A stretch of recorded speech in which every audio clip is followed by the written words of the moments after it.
إن الحمد لله نحمده ونستعينه ونستغفره ونؤمن به ونتوكل عليه ونعوذ بالله من شرور أنفسنا ومن سيئات أعمالنا من يهده الله فلا مضل له ومن يضلله فلا هادي له ونشهد أن لا إله إلا الله وحده لا شريك له ونشهد أن سيدنا وحبيبنا وطبيبنا وطبيب راعنا ومولانا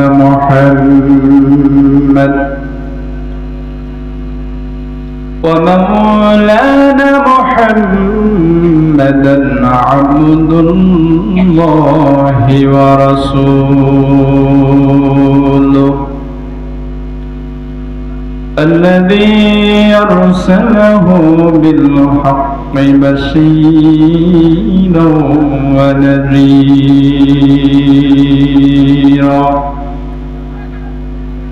وداعيا إلى الله بإذنه وسراجا وقمرا منيرا فقد قال الله تعالى في كلامه المجيد وفرقانه الحميد أعوذ بالله من الشيطان الرجيم যারা পারেন একটু পড়েন আউযু বিল্লাহি মিনাশ শাইতানির রাজীম বিসমিল্লাহির রাহমানির রাহিম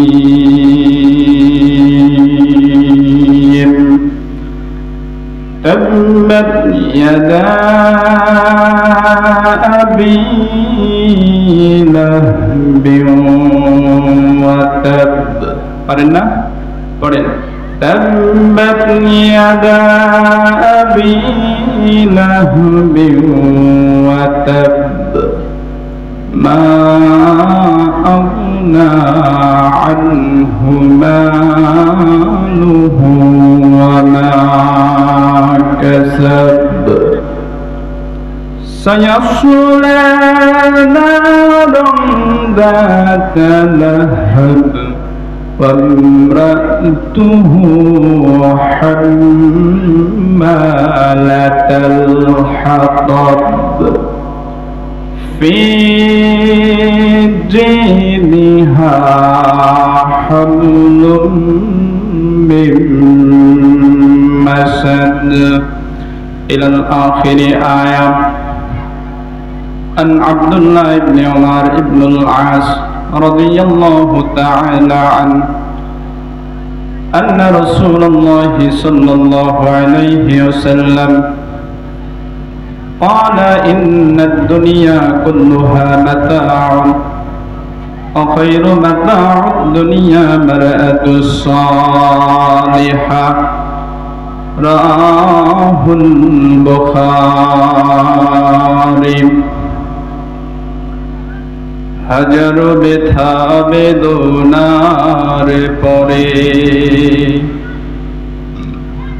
ফিরে আসনি তুমি আপন ঘরে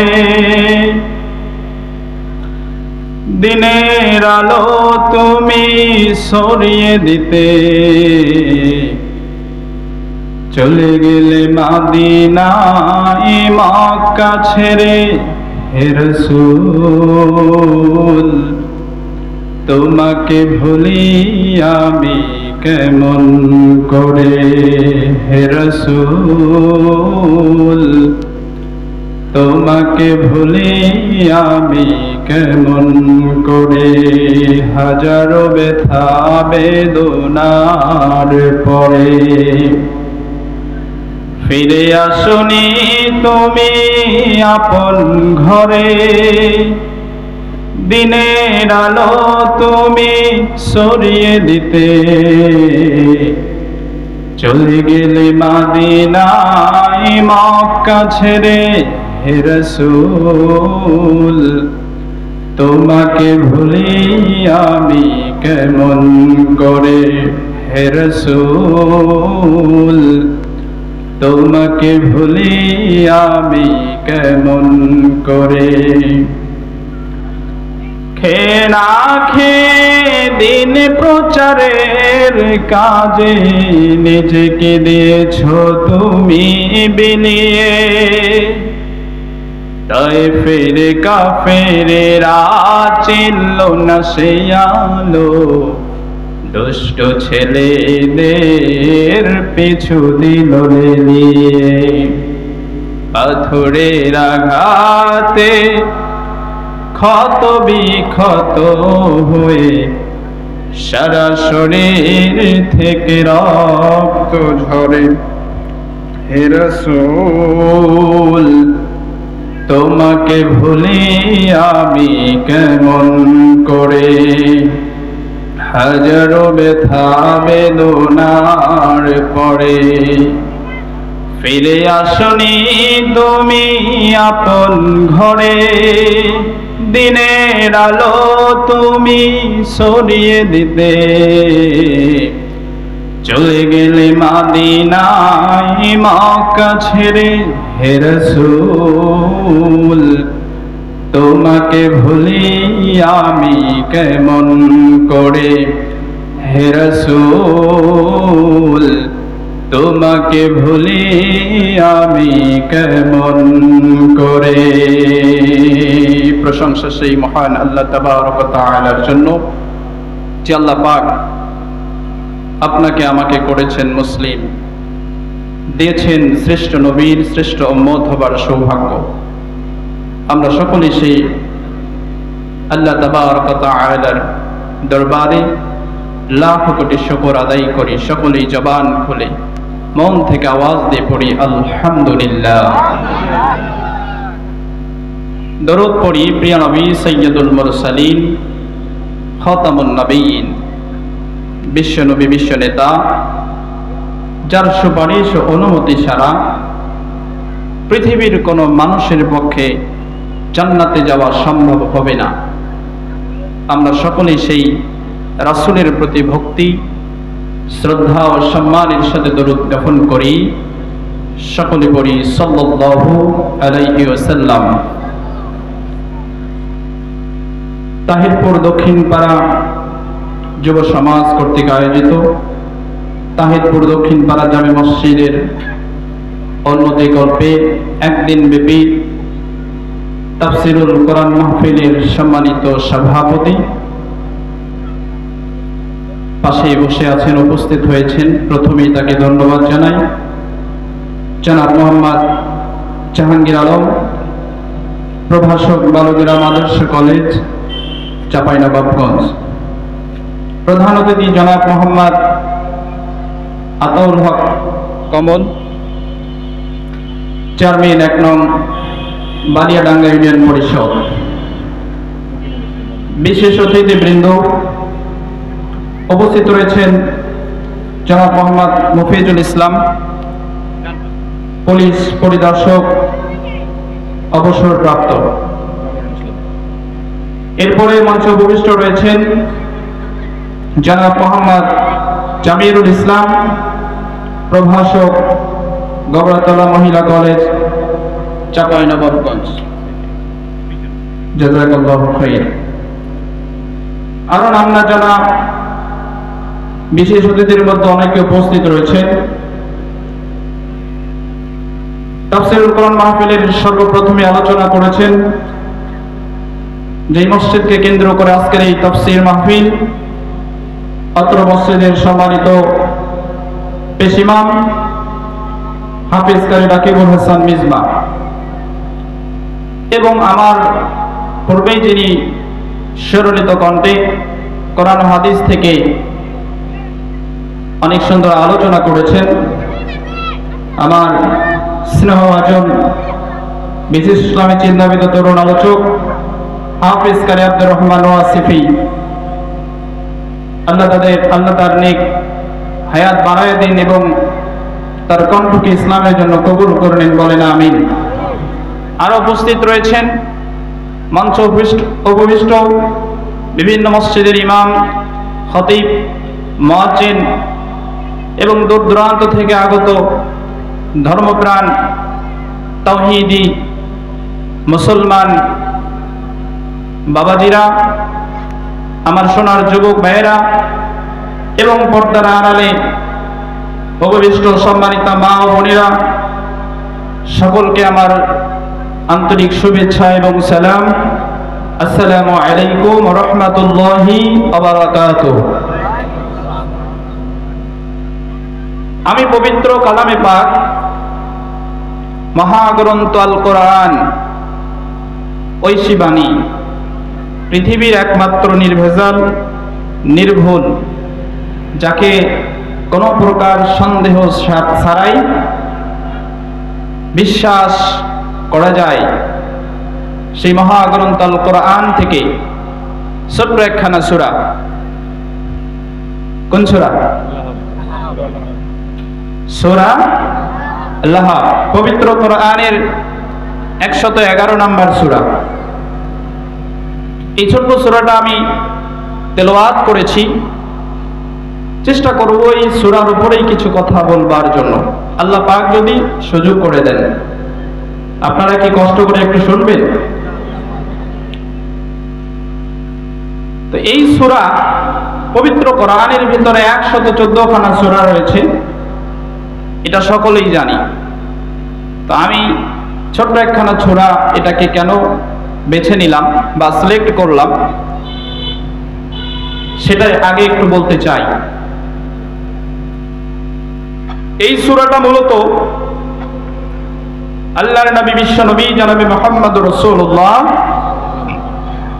সাল্লাল্লাহু আলাইহি ওয়াসাল্লাম যখন কোরআনের বাণী মানুষের কাছে নিয়ে যাচ্ছিলেন,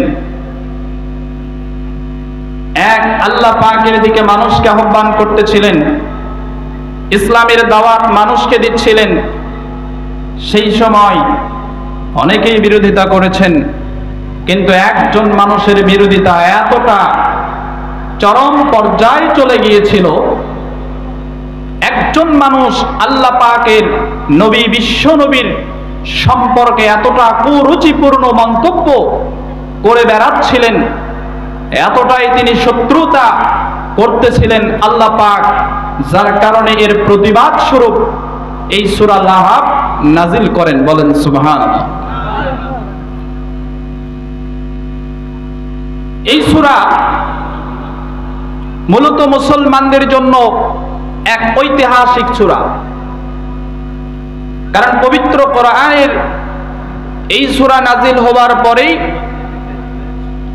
7 থেকে 8 বছর পরেই বদরের যুদ্ধ অনুষ্ঠিত হয়, এবং এই যুদ্ধে কুরাইশের বড় বড় নেতা, মুশরিকদের বড় বড় নেতা, কাফেরদের বড় বড় নেতাগুলো এই যুদ্ধে তারা জাহান্নামে চলে যান, দুনিয়া থেকে বিদায় হয়ে। বলেন আল্লাহু আকবার। সূরাতুল লাহাব, লাহাব এমন একজন ব্যক্তি ছিলেন যিনি বিশ্বনবীর বিরোধিতা করেছেন, ইসলামের বিরোধিতা করেছেন, কোরআনের বিরোধিতা করেছেন, অথচ আল্লাহ পাক তার নামেই পবিত্র কোরআনের ভিতরে একটা সূরা দিয়ে দিলেন। এখান থেকে আমাদের শিক্ষা, বলেন তো আছে না নাই?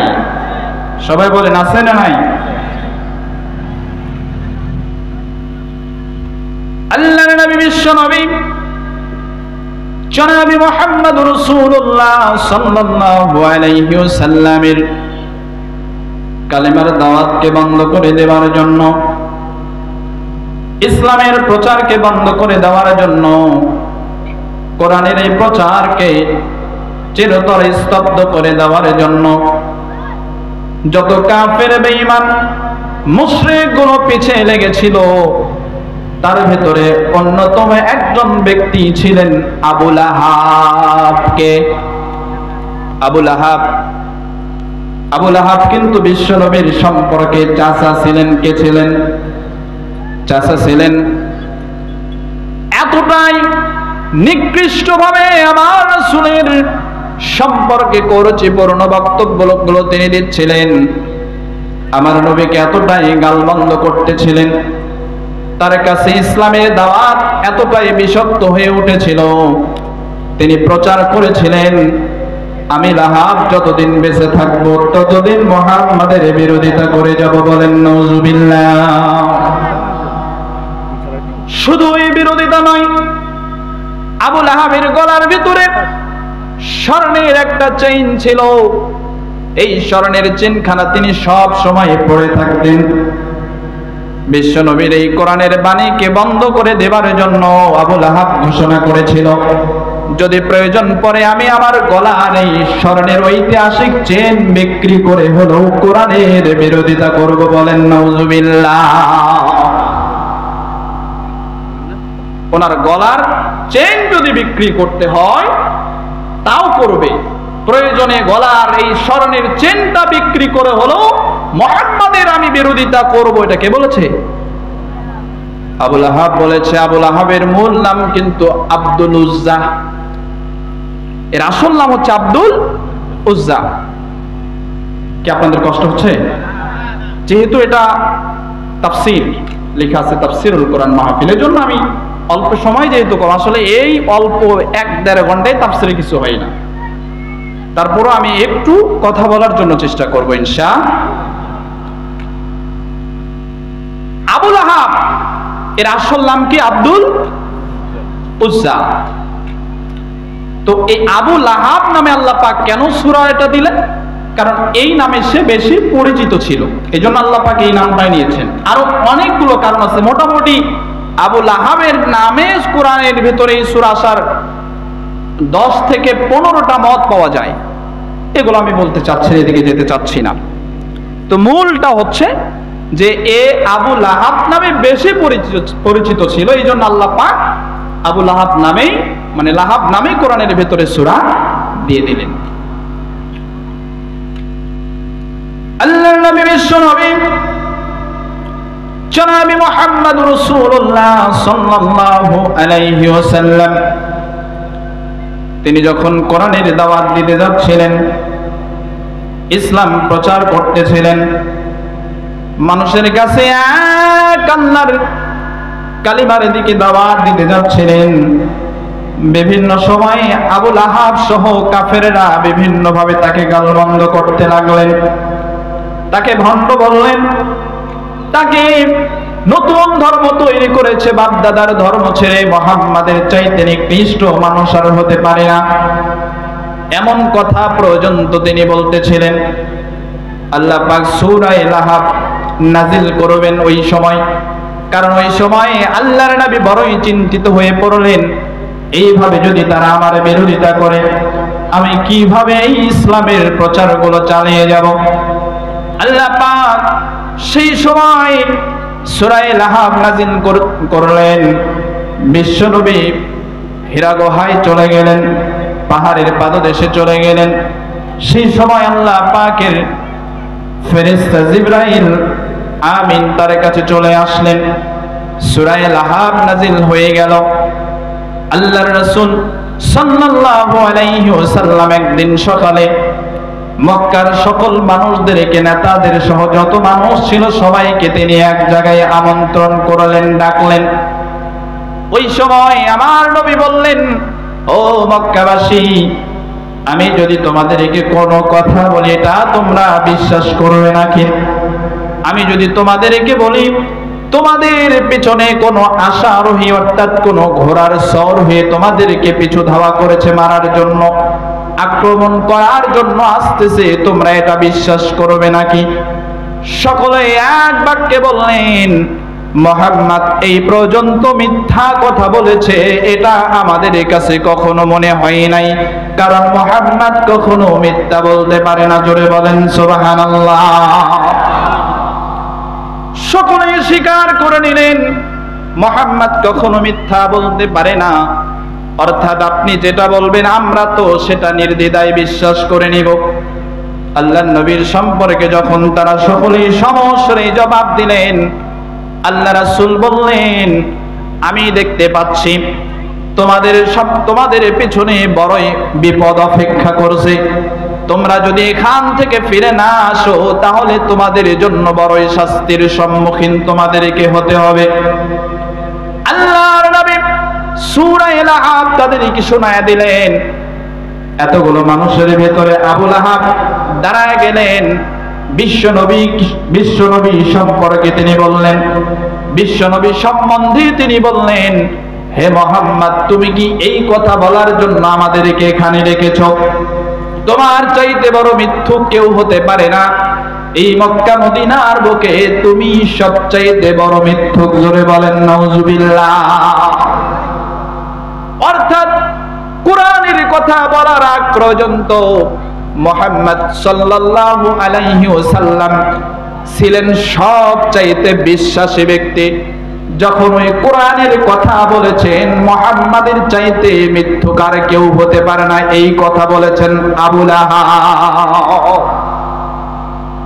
তাহলে যখন উনি কোরআনের কথা বললেন না তখন সে কি সত্যবাদী, আর যখন কোরআনের কথা বললেন, আল্লাহ পাকের নাজিলকৃত কোরআনের আয়াত যখন তিনি শোনায়া দিলেন, তখন মুহাম্মদ হয়ে গেলেন পৃথিবীর সবচাইতে মিথ্যুক। জোরে বলেন নাউজুবিল্লাহ।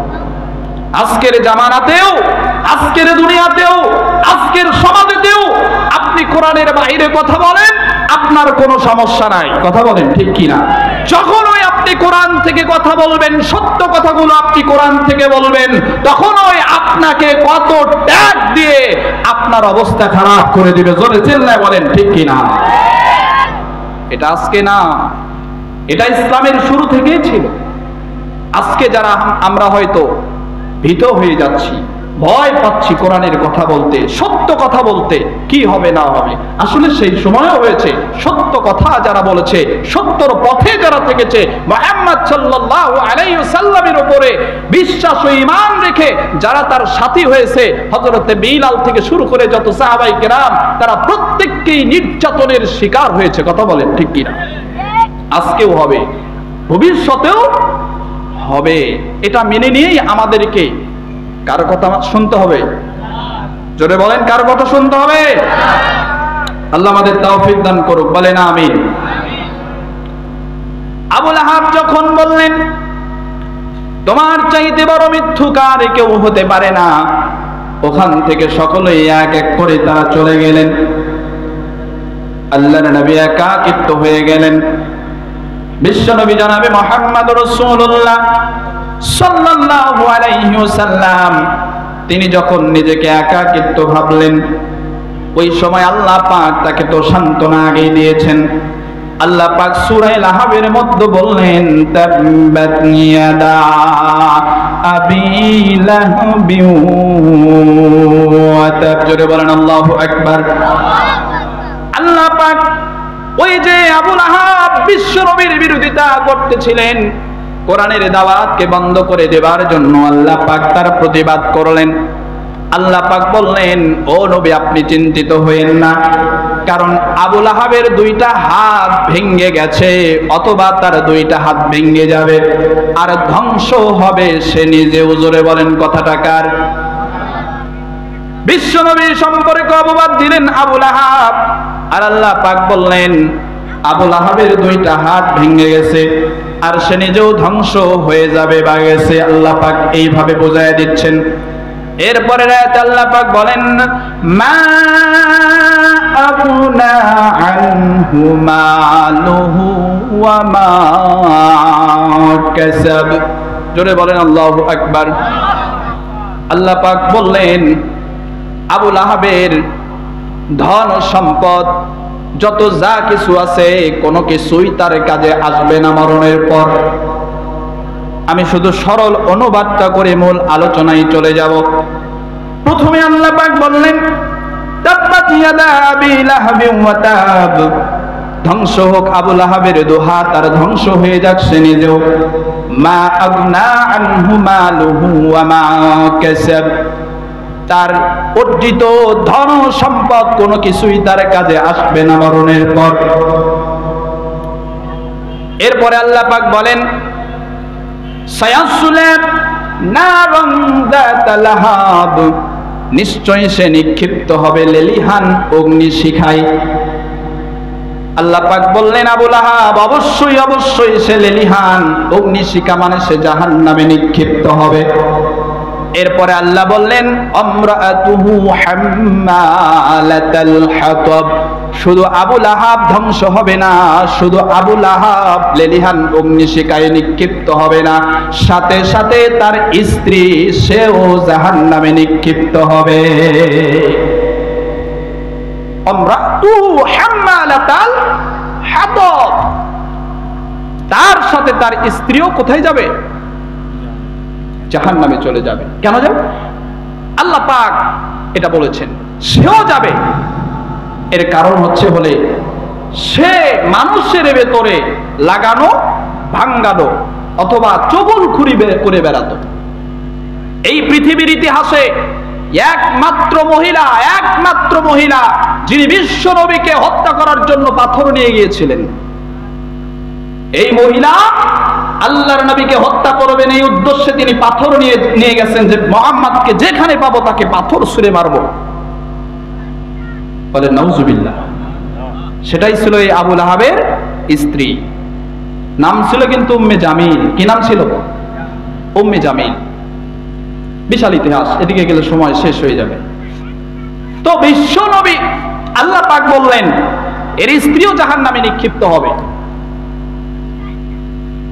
ফি জিদি হাবলুম মিন মাসাদ, আল্লাহ পাক বললেন কিয়ামতের দিন ওর গলার ভিতরে থাকবে খেজুর আঁশের শক্ত, মানে পাকানো যেই শক্ত আঁশগুলো থাকে, এটার পাকানো এরকম ধরনের আঁশ খেজুরের ডালগুলো তার গলার মধ্যে পেঁচানো থাকবে। কার পেঁচানো থাকবে? আবু লাহাবের। এখন এই সরল অনুবাদে হয়তো অনেকের মাথার ভেতর কিছু ঢোকে নাই, ব্যাখ্যা দিতে গেলেও সময় নেই, তারপরও বলি। ওই যে আবু লাহাব বলেছিল যে আমি মুহাম্মাদের আমি যতদিন বেঁচে থাকবো ততদিন তার বিরোধিতা করব। কি করব? বিরোধিতা করব। তার ধ্বংস যতক্ষণ না হয়েছে আমি আবু লাহাব তার পিছু ছাড়বো না। আর আল্লাহ বললেন যে মুহাম্মাদের পিছু লাগা তো দূরে থাক, তুই লাহাব তুই নিজেই তো ধ্বংস, তুই নিজে কি ধ্বংস, তুই নিজেই ধ্বংস হয়ে গেছিস, তোকে জাহান্নামে নিক্ষিপ্ত হতে হবে। আবার ওই যে আবু লাহাবের স্ত্রী মুহাম্মদ সাল্লাল্লাহু আলাইহি ওয়াসাল্লাম সম্পর্কে কুরুচিপূর্ণ মন্তব্য করেছে, মুহাম্মদ সাল্লাল্লাহু আলাইহি ওয়াসাল্লামকে হত্যা করার উদ্দেশ্যে পাথর নিয়ে গেছে, এটা হয়তো অনেকেই জানেন। যখন এই সূরা আবু লাহাব সূরা লাহাব যখন নাজিল হয়ে গেল, আল্লাহর নবী এই সূরাটা মক্কার মানুষদেরকে শোনাতে লাগলেন। এটা আবু লাহাবের স্ত্রীর কানেও চলে গেছে, কারণ আল্লাহ বলেছেন আবু লাহাবের স্ত্রী ওই অগ্নিশিখার মধ্যে নিক্ষিপ্ত হবে। এটা তার পছন্দ হয় নাই, এটা তার ভালো লাগে নাই। তিনি সাথে সাথে তেলে বেগুনে জ্বলে উঠলেন আর নিয়ত করলেন আমি মুহাম্মদকে যেখানেই পাবো সেখানেই তাকে পাথর ছুঁড়ে আঘাত করব। তারা দুই হাতে পাথর নিয়ে গেলেন, দৌড়াতে দৌড়াতে মসজিদুন নববী, আল্লাহর নবী বসে আছেন, হযরত আবু বকর তার পাশে। আবু বকর বললেন ও নবী, ওই যে দেখা যায় আবু লাহাবের স্ত্রী আপনার দিকে আসতেছে, তার হাতে কি যেন দেখা যায়, নিশ্চয় সে আপনাকে আঘাত করার জন্য আসছে অথবা আপনাকে অপমান করার জন্য আসছে। আল্লাহর নবী বললেন আবু বকর তুমি কোনো চিন্তা করিও না, আবু লাহাবের স্ত্রী আমি নবীকে সে দেখতেই পাবে না। জোরে বলেন সুবহানাল্লাহ। এখন আবু লাহাব সাহাবীর স্ত্রী চলে আসছে, বসে আছে কয়জন? দুইজন, একটা আমার নবী আর একটা হযরত আবু বকর, দুইজন বসা। এখন উম্মে জামিল চলে আসছে, হাতে কি? পাথর। আমার নবীকে সে মারবে। তো যখন কাছাকাছি চলে আসছে, একেবারে কাছে চলে আসছে, তখন উম্মে জামিল আবু বকর রাদিয়াল্লাহু তাআলা আনহুকে বলছেন, আবু বকর, তোমার মুহাম্মদ নাকি আমার সম্পর্কে বিভিন্ন ধরনের বাজে কথা বলে। কি বলে? বাজে কথা বলে। মানে ওই যে আল্লাহ পাক সূরা লাহাব নাজিল করেছেন, এই কথা আল্লাহ নবী বলছেন, এটা তার পছন্দ হয় না, এটা নাকি তার কাছে বাজে কথা।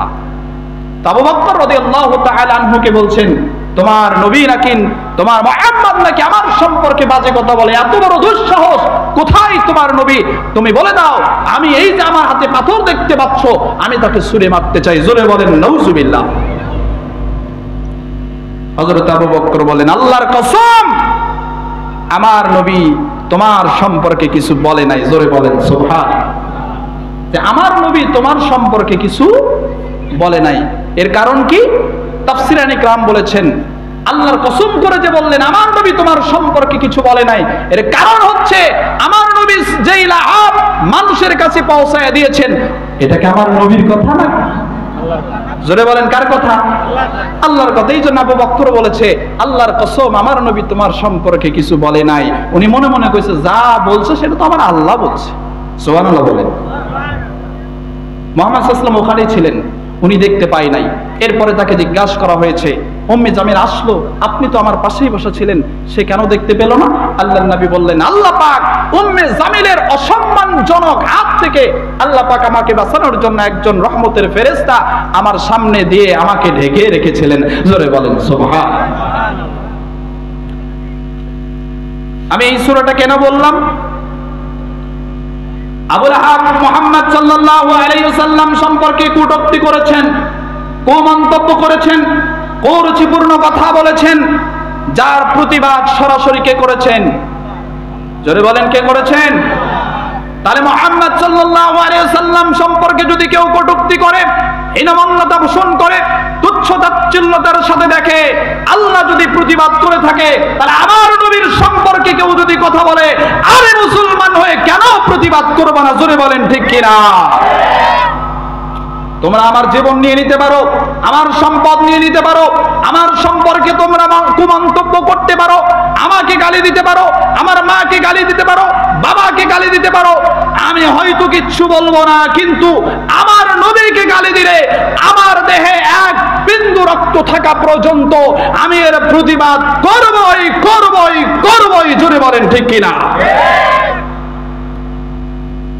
সম্মানিত মুসলমান ভাইরা, আজকে আমার নবী সম্পর্কে বাংলাদেশেও হয়েছে, এই যাবৎ অনেক হয়েছে, এর প্রতিবাদও হয়েছে। সাম্প্রতিক আমরা দেখতে পেলাম আমাদের বন্ধু রাষ্ট্র ভারতে এক পুরোহিত, একজন হিন্দু, তিনি আমার নবীর সম্পর্কে কত জঘন্যতম কথা বললেন, আমার নবী সম্পর্কে কত কুমন্তব্য করলেন, কুরুচিপূর্ণ বক্তব্য দিলেন, আমার নবীকে তিনি গালি দিলেন, আমার নবীর বিচার নিয়ে তিনি কথা প্রশ্ন তুললেন যে আমার নবী নাকি ইনসাফ করে নাই। কি করে নাই? ইনসাফ করে নাই। অনেকে দেখেছেন, ফেসবুকে ইউটিউবে অনেকে দেখেছেন, এগুলো নিয়ে প্রতিবাদও হয়েছে। আমরাও একজন আল্লাহর নবীর সৈনিক হিসেবে, উম্মত হিসেবে বলতে চাই যে তুমি যদি মুহাম্মদ সম্পর্কে কোনো মন্তব্য করতে চাও, বক্তব্য দিতে চাও, আগে মুহাম্মদ সাল্লাল্লাহু আলাইহি ওয়াসাল্লামকে নিয়ে গবেষণা করো। কথা বলেন ঠিক কিনা? তুমি আমার ধর্ম নিয়ে বলো, আমার ধর্ম নাকি, আমার ইসলাম নাকি, আমার নবী নাকি ইনসাফ করে নাই। তোমার ধর্ম কি ইনসাফ করেছে? আমি বলবো এর চাইতে মূর্খ, এর চাইতে জাহেল দুনিয়াতে আর কেউ হতে পারে না। ও যদি ওর ধর্ম সম্পর্কে জানতো, তাহলে আমাদের ধর্ম সম্পর্কে কুরুচিপূর্ণ বক্তব্য দেওয়ার সাহস পেত না। কথা বলেন ঠিক কিনা? আমি পৃথিবীর কোনো ধর্মকে ছোট করতে চাই না, আমি পৃথিবীর কোন ধর্মকে কখনোই আমি ছোট করতে চাই না, আঘাত করতে চাই না, কিন্তু আমার ধর্মতে, আমার নবীর উপরে, আমার কোরআনের উপরে কেউ যদি আঘাত করতে চায় তাহলে আমি আমার জীবন থাকা পর্যন্ত এর প্রতিবাদ একজন মুসলমান হিসেবে আমাকে করতেই হবে, করতেই হবে। জোরে বলেন ঠিক কিনা? সম্মানিত ভাইরা আমার, উনি কি বললেন? মুহাম্মদ ইনসাফ করে নাই, ইসলাম ইনসাফ করে নাই, নারীদের ব্যাপারে বললেন। অথচ ওই মূর্খ জানে না নারীদের সম্পর্কে সবচাইতে কুরুচিপূর্ণ কথা বলেছে হিন্দু। হিন্দু ধর্ম নারী সম্পর্কে কি বলেছে ও জানে না। এই তো গত কিছুদিন, খুব বেশি দিন না, নারীদের ব্যাপারে উনি যে বললেন ইসলাম ইনসাফ করে নাই, তাহলে হিন্দু করেছে? খুব বেশি দিন তো হয় নাই, যখন স্বামী মারা যেত হিন্দুদের মধ্যে, ওই নারীর সতীত্ব প্রমাণ করার জন্য যিনি মারা গেছেন তার সাথে ওই জীবন্ত স্ত্রীকেও অগ্নিদহন করা হতো। সতীদাহ প্রথা ছিল না? সতীদাহ প্রথা মানে কি? স্বামী যদি মারা যায় তাহলে স্ত্রীর সতীত্ব প্রমাণের জন্য ওই স্বামীর সাথে সাথে তাকেও চিতায় আগুনে পুড়ে ফেলা হতো। এটা তো হিন্দু ধর্মের কথা। ইসলাম যদি নারীর প্রতি ইনসাফ না করে, হিন্দু করেছে? একজন হিন্দু মহিলা মেয়ের যখন বিবাহ হয়ে যায়, সেই মেয়ের যখন বিবাহ হয়ে যায়, ওই বিবাহের সময় ভাই বাবা থেকে যেই সম্পদ পায়, এই সম্পদটুকু নিয়ে সে শ্বশুর বাড়ি চলে যায়। এর পরবর্তীতে ভাইয়ের সম্পত্তিতে, বাবার সম্পত্তিতে ওই মেয়ের কোনো অধিকার থাকে না। এটা তো হিন্দু ধর্মে। ওই যেই সম্পর্কে বলছে যে আমার ইসলাম নাকি তার প্রতি ইনসাফ করে নাই, সেই ধর্মেই তো, ওদের ধর্মেই তো নারীদের কোনো স্বাধীনতা নাই। একজন নারীর বিবাহ হবার পর যদি একদিন বা 2 দিনের মাথাতেও মারা যায়, স্বামী যদি মারা যায়, তাহলে ওই নারী আর অন্যত্রে বিবাহ বসতে পারে? এটা তো ওদের ধর্মে, ওদের ধর্মের কথা। ওদের ধর্মে কি ইনসাফ করেছে? একজন পুরুষ একসাথে 10 জনকে স্ত্রী হিসেবে রাখতে পারে, তাও বিনা তালাকে। কি তালাকে? কোনো তালাকের প্রয়োজন নাই। চাইলেই একজন পুরুষ 10 জন নারীকে একসাথে রাখতে পারে। অথচ একজন স্বামী, একটা স্বামী মারা গেলে ওই স্ত্রী আর কোথাও বিবাহ বসতে পারে না। অথচ ইসলাম কত সুন্দর ব্যবস্থা করেছেন। ইসলাম বলেছেন কোন নারী যদি চায়, তার স্বামী যদি পছন্দ না হয়, তার স্বামীর সাথে যদি অনবনত না থাকে, মিল না হয়, তার যদি মন চায়, সে স্বামী থেকে আলাদা হতে পারে। জোরে বলেন সুবহান। স্বামী মারা গেলে আবার বিবাহের সুযোগ আছে না নাই? তাহলে যেই ধর্মে স্বামী মারা গেলে আবারও বিবাহের সুযোগ থাকে, যেই ধর্মে একজন নারী বিবাহের পরেও বাবা মায়ের ভাইয়ের সম্পত্তিটা সে ভাগ পায়, সেই ধর্ম সম্পর্কে বলে ইসলাম নাকি নারীকে ইনসাফ করে নাই। কে করেছে? সম্মানিত বাবাজিরা আমার, এই নারীর ইসলামকে কত মর্যাদা দিয়েছে, সম্মান দিয়েছে। আল্লাহর নবী বললেন ইন্নাদ দুনিয়া কুল্লুহা মাতাউন ওয়া খায়রু মাতাউদ দুনিয়া মারআতুস সালিহা। বিশ্বনবী বললেন এই পৃথিবীতে যা কিছু তোমরা দেখতে পাও সব কিছুই হচ্ছে সম্পদ। পৃথিবীর যা দেখো সবই সম্পদ, কিন্তু এই সম্পদের মধ্যে সবচাইতে দামি সম্পদ হচ্ছে ন্যায় পরওয়ানা সতী সাধ্বী স্ত্রী। জোরে বলেন সুবহানাল্লাহ। তাহলে যেই ধর্ম, যে ইসলাম, সেই নবী বললেন পৃথিবীর সবচাইতে দামি সম্পদের নাম হচ্ছে স্ত্রী, পৃথিবীর সবচাইতে দামি সম্পদের নাম হচ্ছে নারী। সেই ধর্ম সম্পর্কে তুমি বলো নবী নাকি মহিলাদের প্রতি ইনসাফ করে নাই? নবী যদি মহিলাদের প্রতি ইনসাফ না করত, আজকে নারীরা এই দেশের বুকে নয়, পৃথিবীর বুকে নারীদের কোনো অস্তিত্ব থাকতো না। কথা বলেন ঠিক কিনা? এই ইসলাম আসার আগে নারীদের সাথে কেমন ব্যবহার করা হয়েছে, কেমন আচরণ তাদের সাথে করা হয়েছে, হাদিস থেকে আমরা প্রমাণ পাই। যখন কোন মা তার কন্যা সন্তান জন্ম দিত, ওই কন্যা সন্তান জন্ম দেওয়ার কারণে ওই মাকে ডিভোর্স পর্যন্ত দেওয়া হতো। যদি কোনো বাবা সমাজের বুকে কন্যা সন্তানের অভিভাবক হতো, বাবা হতো, ওই বাবা সমাজের বুকে আর মুখ দেখাইতে চাইতো না। কোন কন্যা সন্তান যদি পৃথিবীর বুকে আসতো, এটা তাদের গোত্রের জন্য, বংশের জন্য অপমানজনক মনে করতো। জোরে বলেন নাউজুবিল্লাহ। ও বাংলার মুসলমান, শুধুমাত্র এখানেই ক্ষান্ত ছিল না।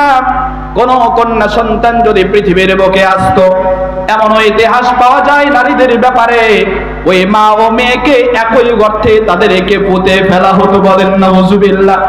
যেই সময় নারীদের কোনো অধিকার ছিল না, স্বাধীনতা ছিল না, কথা বলার কোনো শক্তি ছিল না, স্বামীর সংসারে মন চাইলেও থাকতে হইতো, না চাইলেও থাকতে হইতো। স্বামী যতই নির্যাতন করুক না কেন, এরপরে ওখান থেকে আসার কোনো সুযোগ ছিল না। যেই সময় নারী জন্ম দেওয়ার কারণে, কোন কন্যা সন্তান পৃথিবীর বুকে ভূমিষ্ঠ করার কারণে, ওই মা ও মেয়েকে একই গর্তে ফেলে তাদেরকে পুঁতে ফেলা হতো। পাথর নিক্ষেপ করে দুনিয়া থেকে জীবন্ত মানুষকে বিদায় করে দেওয়া হতো। ওই সমাজটাকে বদলায়া ইসলাম পৃথিবীর বুকে যখন আগমন করলেন, আমার ইসলাম, আমার কোরআন, আমার নবী নারীদেরকে সেই গর্ত থেকে উঠায়া রানীর সিংহাসনে বসায়া দিলেন। জোরে বলেন ঠিক কিনা?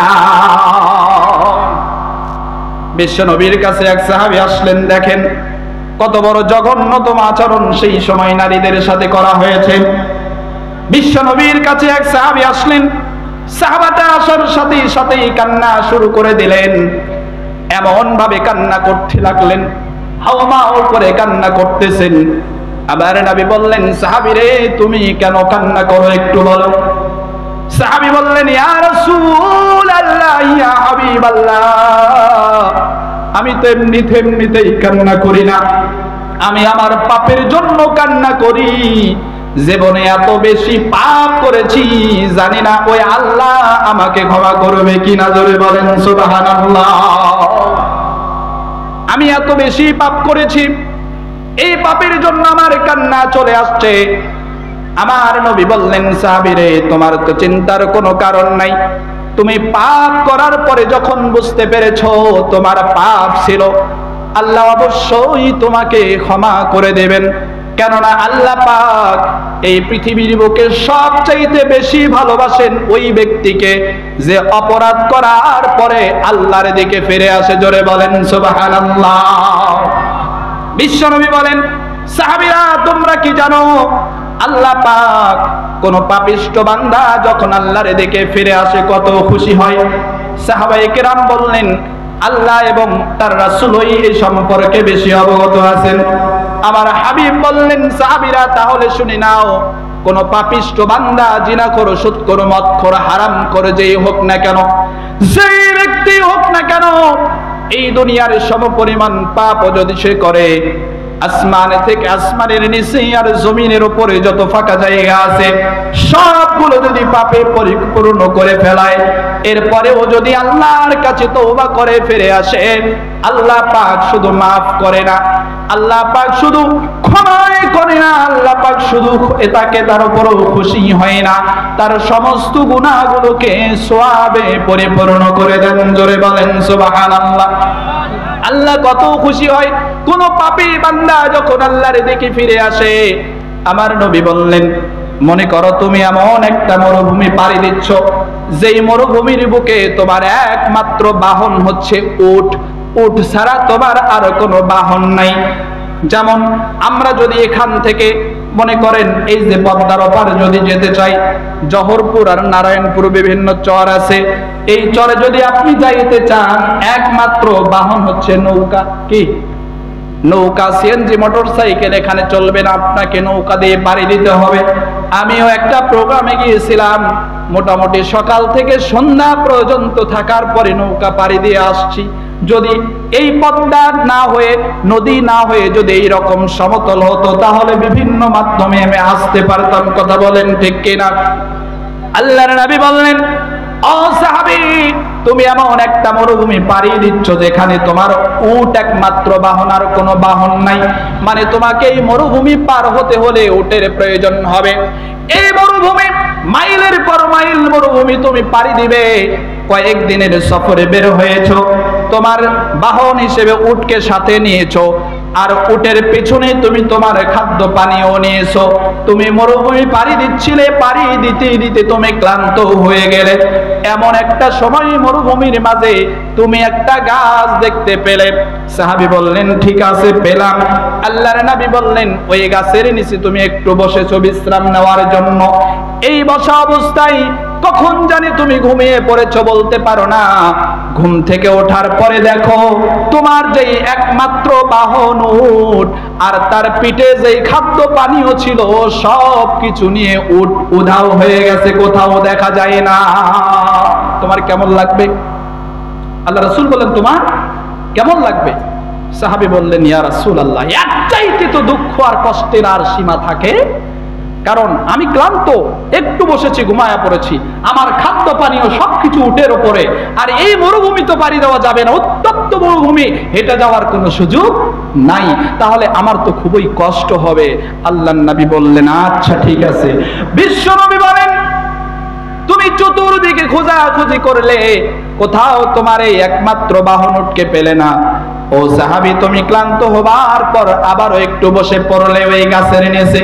কখন বসে জানি আবার ঘুমিয়ে পড়েছো বলতে পারো না। কিন্তু এবার কি আশ্চর্য, তুমি ঘুম থেকে উঠেই দেখো তোমার সেই হারানো উট আর পানীয় খাদ্য সব কিছু তোমার পাশেই দাঁড়ায় আছে। জোরে বলেন সুবহানাল্লাহ। বিশ্বনবী বললেন বলো তো তোমার কেমন লাগবে? সাহাবী বললেন ইয়া রাসূলুল্লাহ, এর চাইতে ভালো সময় তো আর হতে পারে না। কারণ আমি যদি উট না পাইতাম আমার যাওয়ার কোনো সুযোগ ছিল না, এত দূরের পথ যাওয়ার কোনো তো আমার সুযোগ নেই। এই উটটা পাওয়ার পরে তো অবশ্যই অনেক খুশি লাগবে। আল্লাহর নবী বললেন সাহাবীরে শুনে নাও,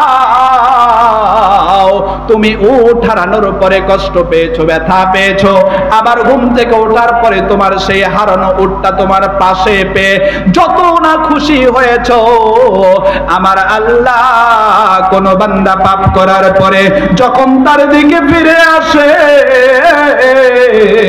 আল্লাহ পাক ওই উট হারানো ব্যক্তির উট পাওয়ার পরে যত খুশি, পাপিষ্ঠ বান্দা আল্লাহর দিকে ফিরে আসার পরে আল্লাহ তার চাইতেও বেশি খুশি হয়ে যায়। জোরে বলেন সুবহানাল্লাহ। আল্লাহ তার চাইতেও বেশি খুশি হয়ে যায়। এখন আল্লাহর নবী বললেন সাহাবীরে আল্লাহ তো তোমাকে ক্ষমা করে দেবে, কিন্তু এমন কান্না করার তোমার কে আছে? সাহাবী বলেন ইয়া রাসূলুল্লাহ, না না, আমি এত বড় পাপ করেছি, আমার মনে হয় না পৃথিবীর বুকে আর কোনো ব্যক্তি এরকম অপরাধ বা পাপ করেছে।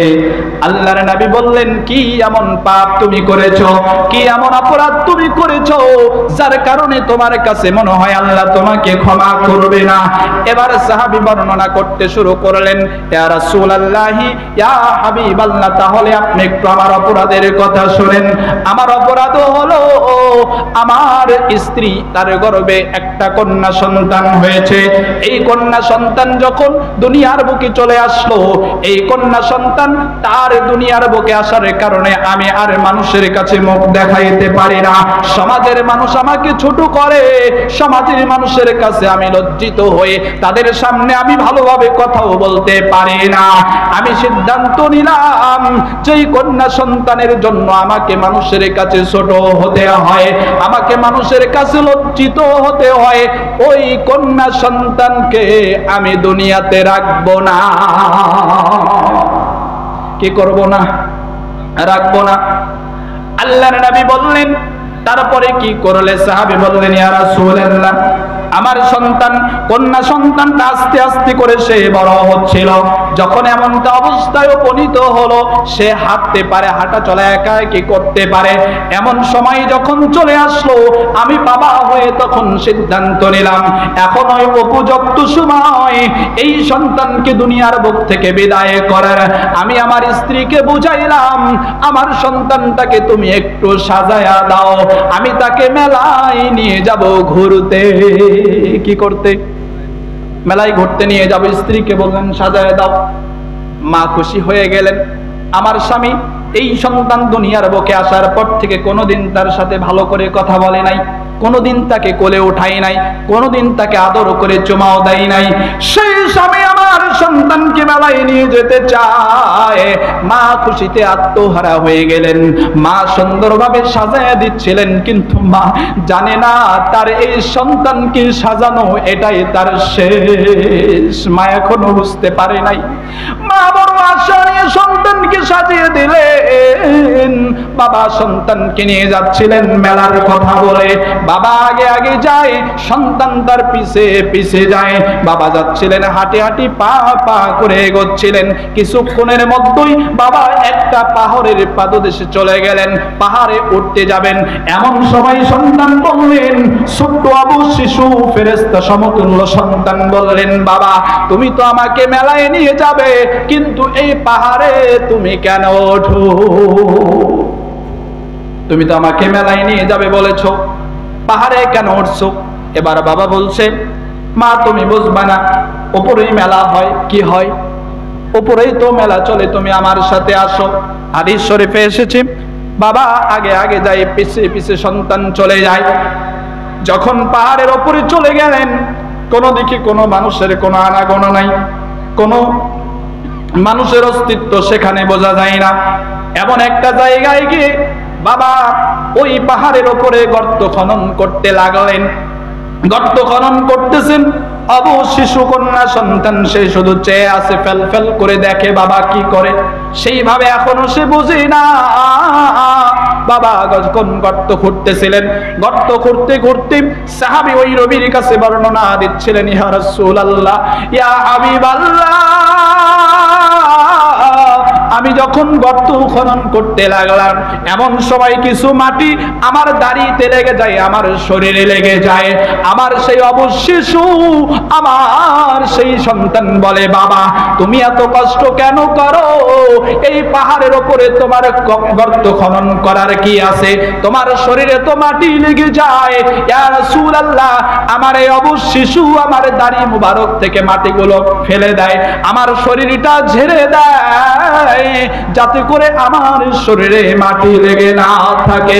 ইয়া রাসূলুল্লাহ, ইয়া হাবিবাল্লাহ, আমাকে এতটাই পশুত্ব গ্রাস করেছে, আমি আমার বিবেক হারায় ফেলেছি।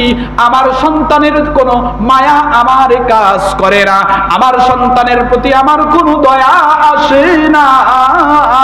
আমি মাটি খনন করা শেষ করলাম, এরপরে আমার সেই ছোট্ট শিশু অবু শিশুটাকে আমি গর্তের মধ্যে ফেলে দিলাম। কার মধ্যে ফেলে দিলাম? এই গর্তে ফেলে দিলাম। ইয়া রাসূলুল্লাহ, আল্লাহর কসম, আমি যখন তাকে গর্তে ফেলে দিলাম, আমার এই ছোট্ট শিশু শুধু চিৎকার করতেছে, বাবা বাবা বাবা তুমি আমাকে বাঁচতে দাও, আমি তোমার কাছে কিচ্ছু চাই না, আমি শুধু বাঁচতে চাই। কি চাই? বাঁচতে চাই। কিন্তু আমি এমন ভাবে দিশাহারা হয়ে গেছি, এমন ভাবে আমাকে আমার বিবেক এমন ভাবে পশুত্ব বরণ করেছে, আমার ভিতরে আর কোনো বিবেক নেই। আমার এই সেই সন্তানের কান্না, চোখের পানি, চিৎকার, আমি বাবার মন গলাতে পারে নাই। আমি কি করলাম? আমি একটা পাথর সেখান থেকে নিয়ে, দুই হাতে ধরে বিশাল আকার আকৃতির একটা পাথর আমার হাতে নিয়ে, আমি আমার সেই নিষ্পাপ ফেরেশতা সমতুল্য কন্যা সন্তানের আমি মাথায় মেরে দিলাম। জোরে বলেন নাউজুবিল্লাহ। ইয়া রাসূলুল্লাহ, যখন আমি আমার সেই সন্তানের মাথার উপরে এই পাথরটা নিক্ষেপ করলাম, আমার সন্তান ওই যে একটা চিৎকার করেছে, একটা চিৎকার শুধু করেছে, এরপর থেকে তার শব্দ আর মুখ থেকে বের হয় নাই। ইয়া রাসূলুল্লাহ, ইয়া হাবিবাল্লাহ, আমার সেই সন্তানের ওই একটা চিৎকার এখনো আমার কানে বাজে, এখনো আমার কানে বাজে। ইয়া রাসূলুল্লাহ, আমি জানি এত বড় জঘন্য অপরাধ আল্লাহ ক্ষমা করবে, এই জন্য আমি কান্না করতেছিলাম। এই জন্য আমি কি করতেছিলাম? কান্না করতেছিলাম। তাহলে যেই নারীকে ইসলাম এত মর্যাদা দিয়েছেন, নারীকে বলা হয়েছে দুনিয়ার সবচেয়ে দামি সম্পদ, শ্রেষ্ঠ সম্পদ, নারীকে সেই গর্ত থেকে উঠায়া রানীর সিংহাসনে বসায়া দিলেন, সেই ইসলাম সম্পর্কে তুমি বলো, ইসলাম নাকি নারীকে মর্যাদা দেয় নাই? ইসলাম নাকি নারীর উপর ইনসাফ করে নাই? ইসলাম নাকি নারীকে স্বাধীনতা দেয় নাই? ইসলাম নাকি নারীকে ঘরে বদ্ধ করেছে? তোমার চাইতে জঘন্য, তোমার চাইতে মিথ্যুক, তোমার চাইতে মূর্খ, জাহেল এই পৃথিবীর বুকে আর কেউ হতে পারে না। জোরে চিল্লায় বলেন ঠিক কিনা? আল্লাহ পাক আমাদেরকে সেই নবীর প্রেম ভালোবাসা বোঝার তৌফিক দান করুন, সকলে বলে আমিন। অনেক কথায় আসতে ছিল, আসলে সুযোগ নেই, যেহেতু 12টা অলরেডি পার হয়ে গেছে। আপনারাও হয়তো ধৈর্য হারা হয়েছেন, খারাপও লাগছে, এটা স্বাভাবিক। আবার নিয়ম অনুযায়ী 12টার পরে আসলে কথা বলাও ঠিক না।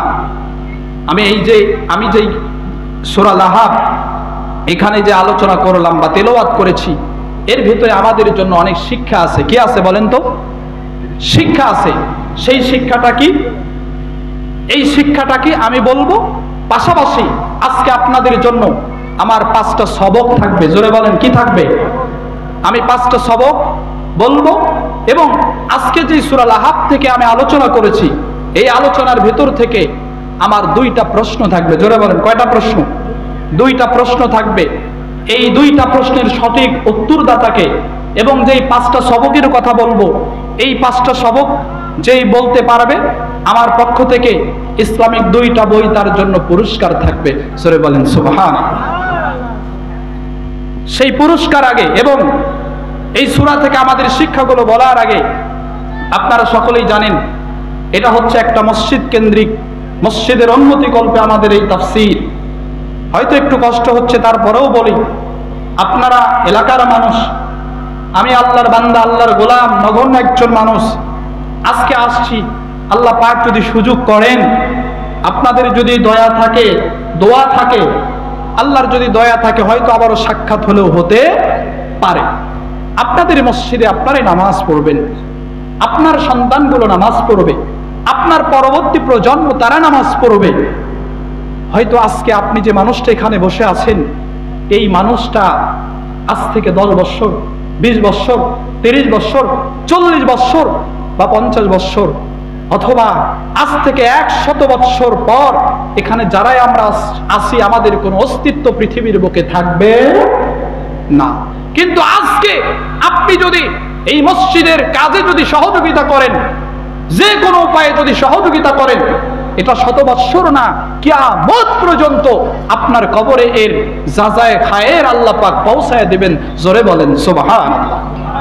আপনি মসজিদ নির্মাণের কাজে সহযোগিতা করে যাবেন, আপনার পরবর্তী প্রজন্মগুলো নামাজ পড়বে, আপনার জন্য দোয়া করবে। এটার মাধ্যমে হয়তো আল্লাহ পাক আপনার জন্য জান্নাতের ব্যবস্থা করে দিতে পারেন। জোরে বলেন পারেন কি পারেন না? কথা বলেন পারেন কি পারেন না? মসজিদের কাজে সহযোগিতা করা, আল্লাহ রাসূল বলেছেন, কোন ব্যক্তি যদি দুনিয়ার বুকে মসজিদ নির্মাণ করে, আল্লাহ পাক তার জন্য জান্নাতের ভেতরে একটা ঘর নির্মাণ করে দেন। জোরে বলেন সুবহানাল্লাহ। পুরা মসজিদ নির্মাণ করার ক্ষমতা থাকলে সেটা তো আলহামদুলিল্লাহ, যদি নাও থাকে, আমরা একটা ইতিহাস থেকে জানতে পারি, হাদিস থেকে জানতে পারি, কোন মানুষ যদি শুধু মসজিদের কাজে যে কোনো ভাবে সহযোগিতা করে, আল্লাহ পাক যদি চান, এর বিনিময়েও তার জন্য জান্নাতের ভিতরে একটা ঘর নির্মাণ করে দিতে পারেন। জোরে বলেন সুবহানাল্লাহ। আল্লাহ যে পারেন। ছোট্ট একটা উদাহরণ দিয়ে আমি দোয়া করে শেষ করবো ইনশাআল্লাহ। আপনারা নাম শুনেছেন বাদশাহ হারুনুর রশিদ বা খলিফা হারুনুর রশিদ, নাম শোনেন নাই? অনেকে শুনেছেন। যিনি এই পৃথিবীকে শাসন করেছেন, পৃথিবীর ইতিহাসে অন্যতম শাসকদের ভেতরে খলিফা হারুনুর রশিদ ছিলেন অন্যতম প্রধান এবং বড় ধরনের একজন শাসক। এই খলিফা হারুনুর রশিদ একদিন চিন্তা করলেন, আমি তো অনেক কিছু করেছি জীবনে, অনেক কিছু করেছি, কিন্তু আমি তো কোনোদিন কোনো মসজিদ নির্মাণ করি না। কি করি নাই? মসজিদ নির্মাণ করি নাই। ওনার ভেতরে একটা আগ্রহ জাগলো। বাদশাহ হারুনুর রশিদ চিন্তা করলেন, আমি একটা মসজিদ নির্মাণ করে যাব। এই মসজিদ আমি একাই নির্মাণ করব, কেউ এখানে কোনো সহযোগিতা করতে পারবে না। একাই কি করবেন? মসজিদ নির্মাণ করবেন। খলিফা হারুনুর রশিদ যখন ওই চিন্তা করলেন, সাথে সাথে সেটা বাস্তবায়ন করার জন্য রাজ্যের মধ্যে ঘোষণা করে দিলেন, আমার জনগণ তোমরা শুনে নাও, আমি বাদশাহ হারুনুর রশিদ তোমাদের জন্য একটা মসজিদ নির্মাণ করে যাব। এই মসজিদে তোমরা কেউ কোনোভাবে সহযোগিতা করতে পারবে না। তার মানে এই মসজিদে তোমরা 1টি টাকাও দিতে পারবে দান তোমরা করতে পারবে না। আমি এককভাবে একটা মসজিদ নির্মাণ করে আমি ইব্রাহিমের যোগ্য উত্তরসূরি হিসেবে প্রমাণ দিয়ে যাব। আমি ইব্রাহিমের যোগ্য সন্তান হিসেবে এই দুনিয়ার বুকে প্রমাণ দিয়ে যাব। বাদশা হারুন রশিদ মসজিদ নির্মাণ করলেন। বিশাল ঘটনা সংক্ষিপ্ত আকারে বলে যাই। বাদশা হারুন রশিদ মসজিদ নির্মাণ করলেন। মসজিদের উদ্বোধন হয়ে গেল, মসজিদে নামাজও শুরু হয়ে গেল। হঠাৎ একদিন বাদশা হারুন রশিদ ঘুমন্ত অবস্থায় তিনি স্বপ্নে দেখেন দুজন ফেরেশতা তার দুই পাশে দাঁড়ায় গেছেন। দুজন ফেরেশতা বলেন, ও খলিফা, তুমি তো দুনিয়ার বুকে মসজিদ নির্মাণ করেছো, আর আল্লাহ পাকের ওয়াদা অনুযায়ী পৃথিবীর বুকে যেই ব্যক্তি মসজিদ নির্মাণ করবে আল্লাহ তার জন্য জান্নাতের ভিতরে একটা ঘর নির্মাণ করে দেবে। জোরে বলেন সুবহানাল্লাহ। আল্লাহ পাক তোমার জন্য জান্নাতের ভিতরে একটা ঘর বানায় রেখেছেন। আল্লাহ পাক হুকুম করেছেন তোমাকে যেন ওই জান্নাতি ঘরটা দেখানো হয়। বাদশা হারুন রশিদ বলেন, দুজন ফেরেশতা আমাকে ধরে ধরে নিয়ে চলে গেলেন সেই জান্নাতের ভেতরে। জান্নাতের ভিতরে তৈরিকৃত আমার ঘরকে দেখানো হলো। আমি আমার ঘরটা দেখলাম। ঘরটা দেখার পরে মনে হলো এই দুনিয়া, একটা দুনিয়া কেন, যদি 10টা দুনিয়ার যদি অর্থ সম্পদ আমি বাদশা হারুন রশিদকে দেওয়া হয়, তার চাইতেও এই জান্নাতের ভিতরে ঘরখানা আমার কাছে যেন সবচাইতে দামি। জোরে বলেন সুবহানাল্লাহ। আমার আর এই জান্নাত থেকে বের হতে ইচ্ছে করে না। এত সুন্দর নিয়ামতপূর্ণ একটি জায়গা জান্নাত। আমার ঘরটা দেখানোর পরে ফেরেশতারা আমাকে হেঁটে হেঁটে চতুর্পাশে সব জায়গায় আমাকে সবগুলো নিয়ামত দেখালো।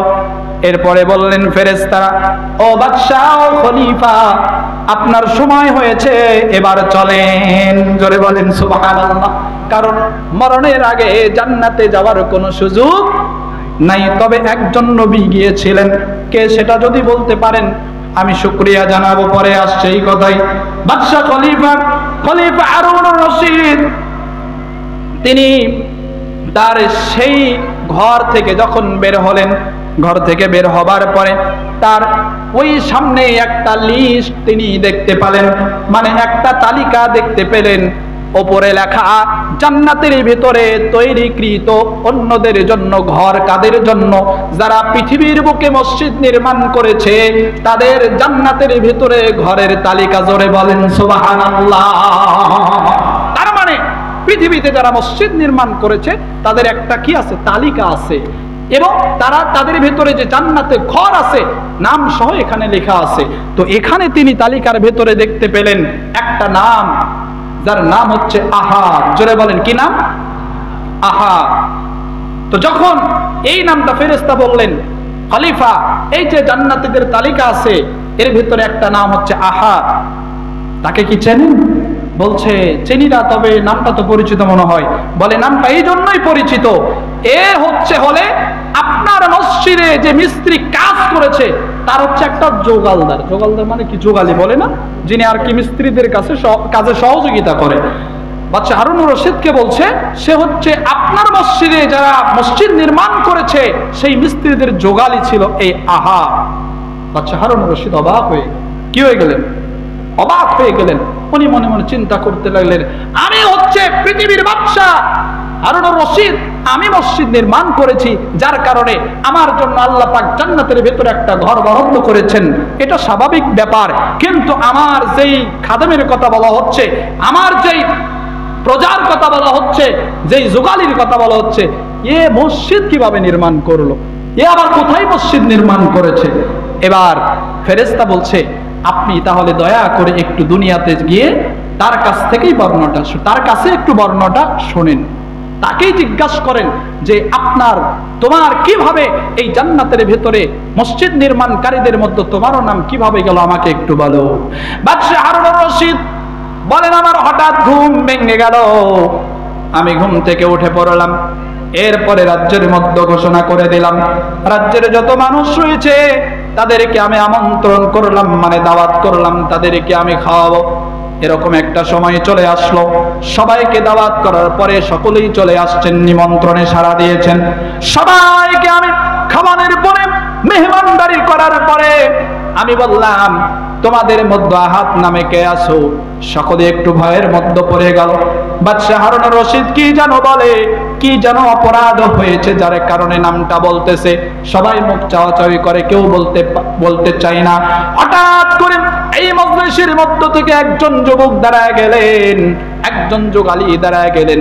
উনি বলতেছেন, ও খলিফা, আমি হচ্ছি আহাত, আমার নাম হচ্ছে আহাত, আমার সব কিছু আপনার জন্য নিয়ে যেত, আপনার খেদমতে আমি হাজির। বলেন বাদশাহ খলিফা হারুন রশিদ বলেন, তোমার ভয়ের কোনো কারণ নাই, তবে আমি তোমাকে এই জন্য তোমাকে স্মরণ করেছি, কারণ হলো আমি বাদশাহ হারুন রশিদ দুনিয়ার বুকে মসজিদ নির্মাণ করার কারণে আল্লাহ পাক জান্নাতের মধ্যে আমার জন্য একটা ঘর নির্মাণ করেছে, কিন্তু আমি দেখতে পেলাম ওই জান্নাতীদের ঘর যাদের নির্মাণ করা হয়েছে, যাদের জন্য ঘর তৈরি করা হয়েছে, তাদের তালিকার মধ্যে তোমারও নামটা আছে। কি আছে জোরে বলেন সুবহানাল্লাহ। তোমার নামটাও আমি দেখতে পেলাম, এর কারণ কি একটু আমাকে বোঝাও, কি জন্য তোমার নাম আমি দেখতে পেলাম?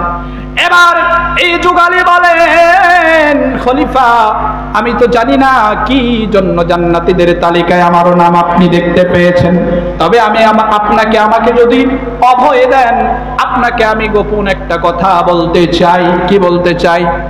গোপন একটা কথা আমি আপনাকে বলতে চাই। বাদশাহ হারুন রশিদ বলেন, তোমার কোনো ভয় নাই, তুমি কি সে গোপন কথা আমাকে বলে দাও।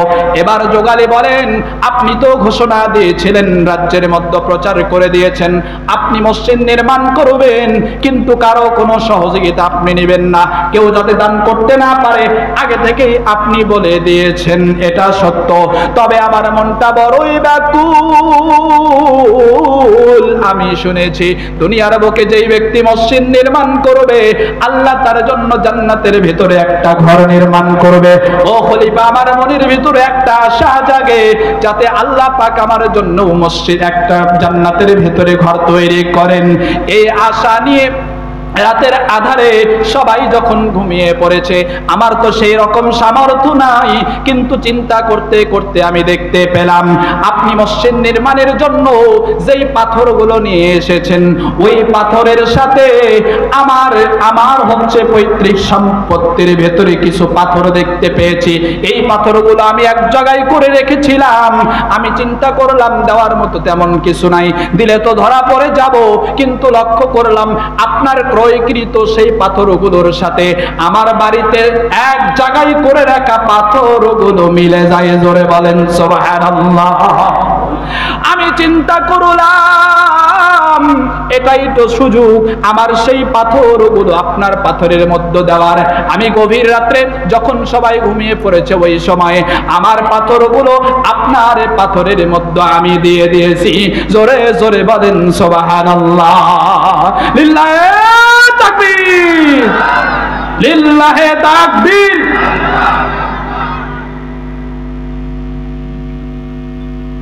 আমিও সালাম, আপনারা ছেড়ে দিলেন। আচ্ছা, তার মানে কি বুঝায়?